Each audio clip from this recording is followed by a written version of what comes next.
সাৰথি হোৱাৰ যি তোমাৰ সংকল্প সেইলৈ তুমি আহিছিলা, কিন্তু তাৰ পিছতো তুমি কিন্তু অস্ত্ৰ ধৰিলা।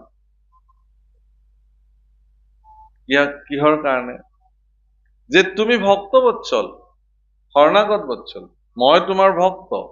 কাৰণ মই প্ৰতিজ্ঞা কৰিছিলো যে হে কৃষ্ণ, তুমিতো অস্ত্ৰ নধৰো বুলি কৈ কুৰুক্ষেত্ৰ যুদ্ধত বহিছিলা, ময়ো চাই লওঁ তুমি কেনেকেনো অস্ত্ৰ নধৰাকে থাকিব পাৰা।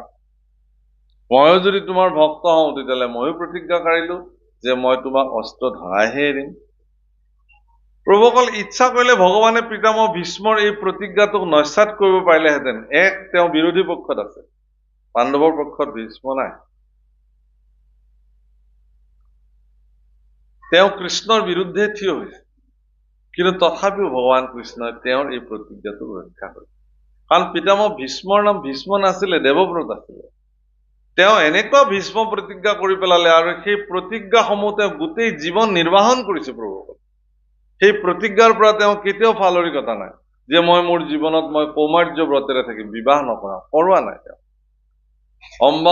অম্বালিকাক নিজৰ বাহুবল পৰাক্ৰমেৰে উঠাই লৈ আহি পেলাই তেওঁলোকক প্ৰদান কৰিছে, সত্যৱতীৰ অন্যান্য পুত্ৰসমূহ। তেওঁ নিজে বিবাহ কৰোৱা নাই। কৈছে যে হস্তিনাপুৰৰ সিংহাসনৰ বিৰুদ্ধে যদি কোনোবাই যুদ্ধ কৰিবলৈ আহে, তেওঁ যোনেই নহওক তেওঁৰ বিপক্ষে মই থিয় হ'ম। আৰু আজি তেওঁৰ অত্যন্ত প্ৰিয় পাত্ৰ যুধিষ্ঠিৰৰ দৰে তেওঁৰ ব্যক্তিয়ে তেওঁৰ হস্তিনাপুৰৰ সিংহাসনৰ বিৰুদ্ধে যিহেতু যুদ্ধ ঘোষণা কৰিছে, তাৰ বিপক্ষে পিতামহ ভীষ্ম থিয় হৈছে। প্ৰতিজ্ঞা তেওঁ নস্যাৎ কৰা।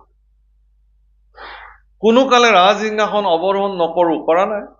হস্তিনাপুৰৰ একো পদবীতে তেওঁ নাই, কবলৈ গলে এনেই আছে তেওঁ।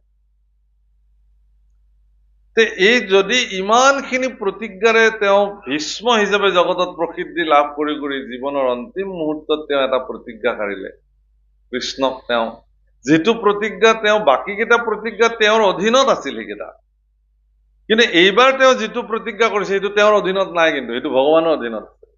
ইচ্ছা কৰিলে ভগৱানে তেওঁ সেই প্ৰতিজ্ঞাটো ৰাখিবও পাৰে, নস্যাতো কৰি দিব পাৰে। তেওঁ যদি অস্ত্ৰ নধৰো বুলি কয় তেতিয়াহ'লে পিতামহ ভীষ্মৰ প্ৰতিজ্ঞাটো বিনাশ হৈ যাব। আৰু এই প্ৰতিজ্ঞাটো যদি পিতামহ ভীষ্মৰ বিনাশ হৈ যায়, তেতিয়াহ'লে পিতামহ ভীষ্মক মানুহে আৰু ভীষ্ম বুলি কেতিয়াও মনত নাৰাখে। গোটেই জীৱন জোৰা তেওঁৰ যি কষ্টসাধ্য সাধনা ধূলিচ্ছাত হৈ যাব। সেইটো ভগৱানে কিন্তু হবলৈ নিদিলে। সেইটো কিয়? যে সেইটো তেওঁৰ ভক্ত পিতামহ ভীষ্ম। বাপসকল, আপোনালোকে ভগৱানৰ যিটো ভক্ত বাৎসল্য, তেওঁ যে ভকতক কিমান ভাল